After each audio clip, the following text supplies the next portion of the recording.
I hate the summer. Every summertime, British Columbians talk about the imposing wildfire smoke. Where's this fire? Oh my God, have you heard about this place? This place burned down. This town is no longer. These are all things that happen with repetition every single year per annum. And as somebody who lives with post-traumatic stress disorder, these things take on new meaning and new shapes. It's not always the physical things that you have been through. Sometimes it's the things that your body remembers. And that is what I'm going to talk about today. The stinging of my eyes, that punishing, kind of crippling, strangling feeling, that burning feeling in the back of my throat, that inability to take in a full, deep breath, no matter where I am, whether I'm inside or outside. These are all things that almost every British Columbian can probably relate to in the summertime. But these are also things that I suffered from in my line of work as a paramedic. And it's not so much the smoke, because structure fire smoke and wildland smoke, two different beasts altogether. It's the other things, that stinging in my eyes, for example, when I blink and I feel that gritty sensation, that warm kind of hot sensation in my eyes. That's something that is eerily familiar. And my body begins to remember. And for the past several mornings now, I've been waking up to smoke invasively finding its way into my room, going into the imperfections of our home, and it has been waking me up, and I've been smelling burnt flesh or singed hair, and I could feel heat on the palms of my hands from when I've grabbed burn victims. And I've been using all the tools that were given to me over the course of therapy. I've been in therapy for almost 10 years. Next year will be 10 years in therapy, and I mean intensive, invasive therapy. And yeah, the tools work for the most part. I have a foothold in normalcy now that I've never had before. And it's something that I work through when times like this happen. But it's really hard because every year fire season seems to either get worse or just be as punishing as it was the year before. In 2021, I was evacuated from my home. And that was a crazy experience because when the police officers and the fire department came to the door and I opened the door and all I saw was flashing lights and I heard radio chatter and I saw uniforms, all of a sudden I was not standing in my doorway anymore. I was somewhere else completely, at a whole other fire, at a whole other place. And that's tough to contend with because I have a family to look after. And I'm usually pretty good, even with post-traumatic stress disorder, I'm usually pretty good in an emergency and emergence settings. It's afterwards when things really hit me. And the worst part is, one of my biggest symptoms of post-traumatic stress disorder is waking up with nightmares and struggling to sleep because of nightmares. I'm a 43-year-old man that sometimes is afraid to go to sleep because of nightmares. And that's why I used to drink. That's why I used to consume alcohol the way I did, because A, it was the quickest way to feel something different, to introduce a different feeling than the loathsome feelings I was having. And two, if you drink enough, you don't dream, you just pass out. It's not a way to live. That sobriety is really the only way to life as an alcoholic. There is no middle ground. Of course, would I love to have a drink right now? Some whiskey? Yeah, absolutely. Johnny Walker, for sure. I would love that. But I wouldn't love everything else I'm giving away. The time with my family, the being present with my family and my stepdaughters. I would never trade that in for anything. So I endure the uncomfortability of British Columbia summers and these reemerging feelings that I get from past traumas. And a lot of the traumas that I have, I've talked about in therapy. I've digested them. I've dissected them. I have worked in EMDR with them. And they've gotten better over time. The imposition of them have gotten way less, and I've been able to maneuver through, but they never truly go away because what you experience never truly goes away.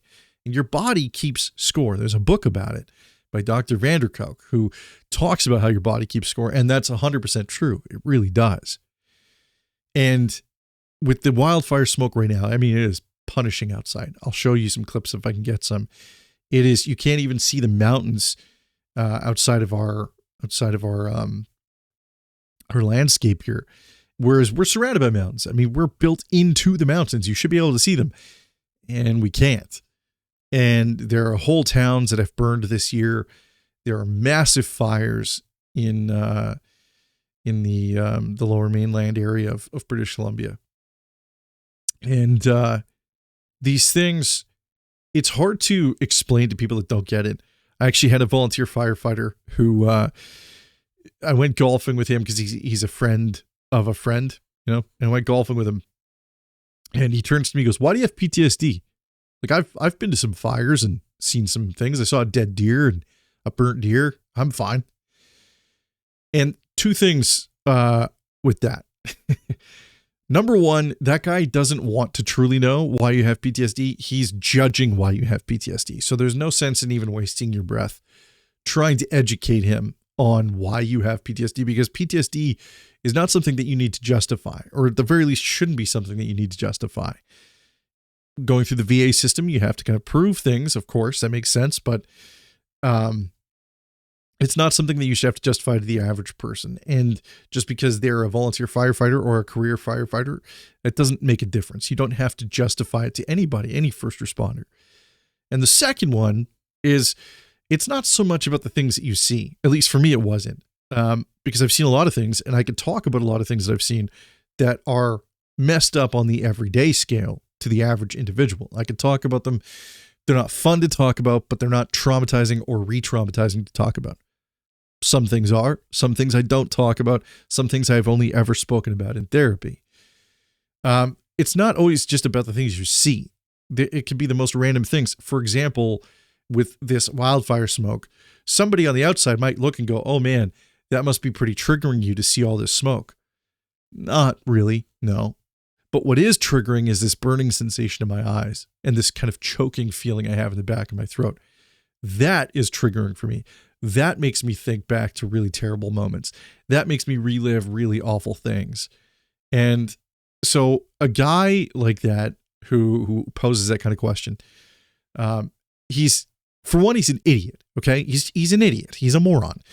There is no reason to waste your time trying to lecture him or trying to ingratiate him into the world of trauma, because for one, he's too stupid to experience trauma. And two, he's too ignorant to want to experience empathy.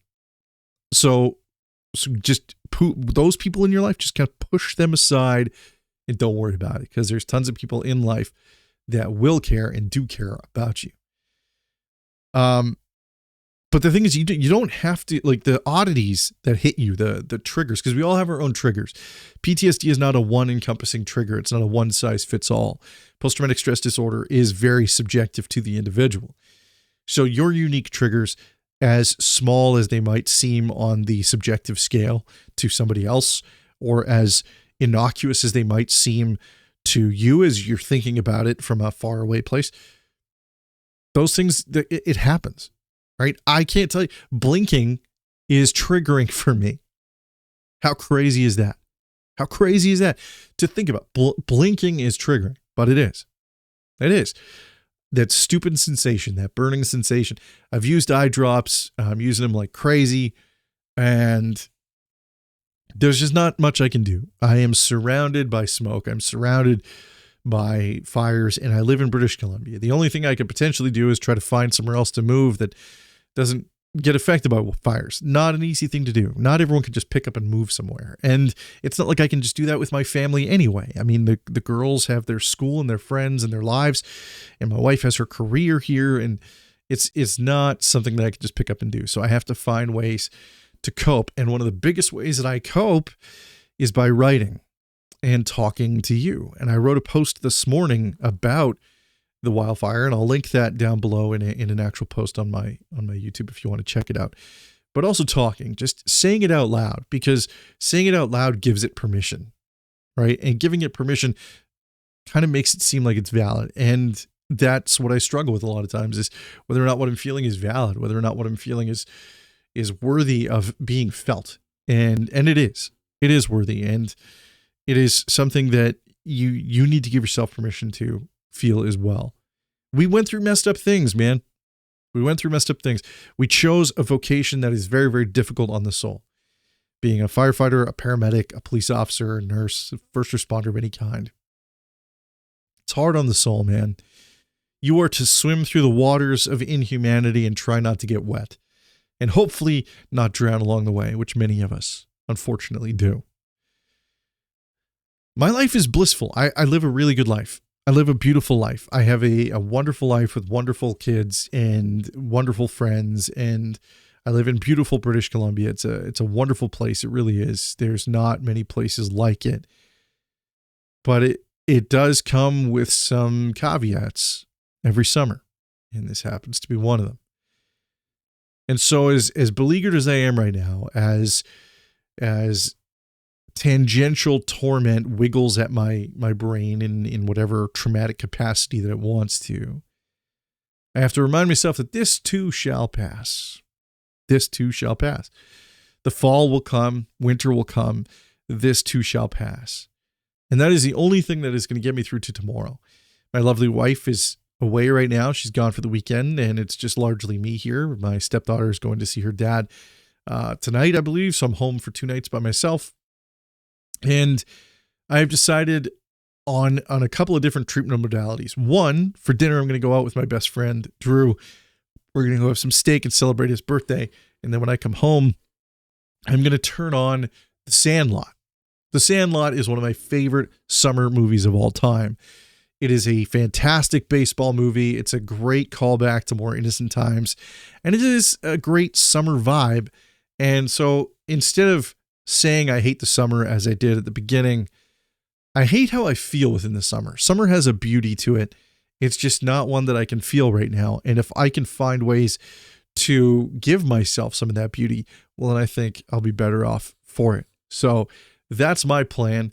Turn on a movie, something innocent, something familiar, something comforting like a warm blanket or a nice warm tea, and watch that and remind myself that it's not all bad, and this too shall pass. But my grass is green from what I can see.